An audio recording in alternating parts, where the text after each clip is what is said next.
కానీ మేము వ్యక్తిగతంగా మిమ్మల్ని కించపరచాలనే ఉద్దేశం లేదు. తెలుగుదేశం పార్టీ 2 దఫాల మీకు సీట్లు ఇచ్చి బాబాజీరావు గారిని 2 దఫాల సీట్ ఇచ్చి గుండెల్లో పెట్టుకున్నటువంటి పార్టీ తెలుగుదేశం పార్టీ అని చెప్పి సందర్భంగా తెలియజేస్తా ఉన్నాం. మీకు మీరెక్కడ ఉద్యోగం చేసుకుంటా ఉంటే ఆఖరి రోజు ఆఖరి గంటలో మీకు టికెట్ ఇస్తే కార్యకర్తలు బుధాన మోసి గెలిపించినటువంటి కార్యకర్తలు ఈ కార్యకర్తలు అని చెప్పి కూడా ఈ సందర్భంగా తెలియజేస్తా ఉన్నా. నేను అడుగుతున్నా, తప్పుడు కేసుల గురించి మాట్లాడే వ్యక్తుల గురించి మాట్లాడటానికే ఈ హోంమంత్రి మాజీ హోంమంత్రి సందర్భం తీసుకొచ్చా. నేను అడుగుతున్నా, పోయిన ఎన్నికల్లో వెంకటరాజు గారు కూడా ఒక ఎస్సీ యువకుడే. ఆయన ఎస్సీ కులానికి సంబంధించినటువంటి వ్యక్తే. అంబేద్కర్ గారంటే ఒక వెంకటరాజు గారికో వనిత గారికో ఎస్సీ కులానికో సంబంధించినటువంటి వ్యక్తి కాదు. అంబేద్కర్ గారు ఈ జాతి నాయకుడు. మహాత్మా గాంధీ గారి తర్వాత అంతటి మహానుభావుడు ఎవరైనా ఉన్నారంటే అది డాక్టర్ బాబాసాహెబ్ అంబేద్కర్ గారు. తెలుగుదేశం పార్టీ నాయకులు, మన ఎమ్మెల్యే అభ్యర్థి ఈ నియోజకవర్గంలో ఓట్లు అభ్యర్థించడానికి ఆ కాలనీలకు వెళ్తే కాలనీలో ఒక్కో కాలనీలో 500-600 ఓట్లు ఉంటాయి. కానీ 5-6 మంది పోరంబోకలు పెట్టి విగ్రహాలకి దండలేనివ్వకుండా బళ్ళడ్డం పెట్టి వారం రోజులు ఈ మండలంలో ఈ నియోజకవర్గంలో ఇష్టం వచ్చినట్టు చేసుకుంటూ వచ్చారు. ఈ వనిత గారికి తెలియదని నేను అడుగుతా ఉన్నా. పోలీసులు కూడా పట్టించుకోవాలా. చివరికి ఈ మండలం ఈ నియోజకవర్గం హెడ్ క్వార్టర్ నల్లజర్లలో కూడా వాళ్ళ దందా చూపిద్దామని మనుషుల్ని భోజనాలను పిలిపించి మన ఇళ్ల మీదకి తోలి ఏదో గలాటా సృష్టించి భయం పెట్టాలని రాయలసీమ మాదిరి ఇక్కడ కూడా బూతుల్లో నిలబడుకోకుండా కేసులు పెడదామని ప్రయత్నం చేశారు. నేను అడుగుతున్నా ఈ వేదిక ద్వారా, ఆ రోజు గొడవ జరిగిన రోజు నాడు ఎమ్మెల్యే గారి మీద నా మీద మీరు సత్యాగ్రహం ర్యాలీలని తిరుపతిలోనో ఇంకో దగ్గర చేశారు. నేను వెంటనే ఛాలెంజ్ చేశాను. మాజీ హోంమంత్రి గారంటే నాకేమీ కోపం లేదు. కానీ నేను అడుగుతున్నా, పులివెందులో ఉన్నటువంటి వాళ్ళని అడుగుతున్నా, ఎవరో సామాన్యులు ఏదో అక్రమంగా కేసు పెట్టారని మీరు మాట్లాడుతున్నారే, మేము వస్తాం. వెంకటరాజు గారు నేను ఎక్కడికి కావాలంటే అక్కడికి వస్తాం. వెంకటరాజు గారి మీద మా మీద అటెంప్ట్ మర్డర్ కేసు పెట్టింది. ఈయన దళితుడే, నేను అగ్రవర్ణానికి సంబంధించినటువంటి వ్యక్తిని.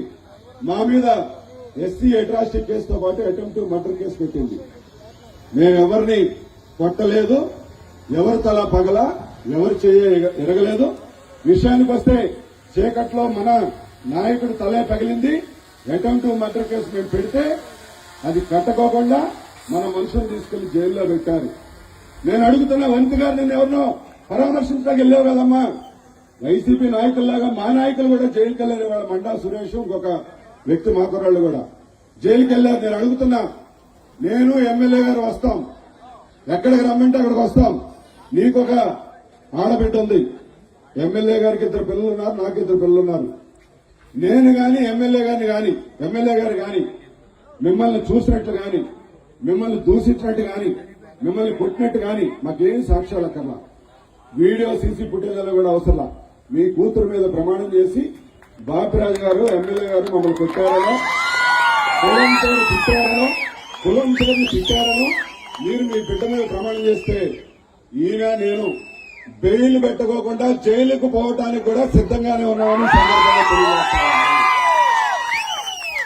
సంవత్సరంన్నర అయింది. కార్యకర్తలకు చాలా మంది కొన్ని గ్రామాల్లో ఇబ్బందులు వచ్చినాయి. అయినా మేము అటెంప్ట్ మర్డర్ కేసులు పెడితే ఇబ్బందులు వస్తాయని చెప్పి ఈ ప్రాంతం ప్రశాంతమైనటువంటి వాతావరణం. ఇవాళ కాకపోతే రేపైనా వాళ్ళు మా మనుషులే అని చెప్పి మేము ఓపిక పెట్టాం. నేను ఇవాళ ఈ మీటింగ్ వచ్చే ముందు మా ఊర్లో ఉన్నటువంటి ఎస్సీ సోదరులు ఈ నల్లజర్ల గ్రామ పంచాయతీలో నేను 14 వార్డులకి గడిచిన 4 ఎలక్షన్లో, మొన్న ఎలక్షన్ అంటే కొంచెం ఇబ్బంది వచ్చింది కానీ 13-12 వార్డులు గెలిస్తే ఒక వార్డు ఎస్సీ కాలనీలోనే ఓడిపోతా ఉంటా. అలాంటి వాళ్లే మొన్న ఎన్నికల్లో ముందు మన మీద అటాక్ కూడా చేశారు. నేను అడుగుతున్నా, ఇవాళ వాళ్ల మీద మేము కక్ష సాధించలేదు కాబట్టే ఇవాళ పేట మొత్తం వచ్చి స్వతంత్రం వచ్చిన తర్వాత ఎప్పుడు కూడా తెలుగుదేశానికి అండగా ఉండటానికి వాళ్ళు లేరు. బాపిరాజు గారు మీ సమక్షంలో మొత్తం పేట జాయిన్ అవుతామని మొత్తం అందరూ కూడా వచ్చి జాయిన్ అవడానికి సిద్ధంగా ఉన్నారని చెప్పి కూడా ఈ సందర్భంగా తెలియజేస్తా ఉన్నా.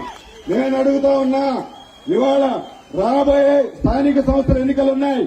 ఎమ్మెల్యే గారి నాయకత్వంలో మేమందరం దమ్ముగా మేము ఏం చేశామో చెప్పి ఎన్నికల్లో డంకాపదంగా ఈ 24 పంచాయతీలకు 24 పంచాయతీలు గెలవడానికి సిద్ధంగానే ఉన్నాం. మీకు చేతనైతే ఎన్నికలు రెండని కూడా ఈ సందర్భంగా తెలియజేస్తా ఉన్నా.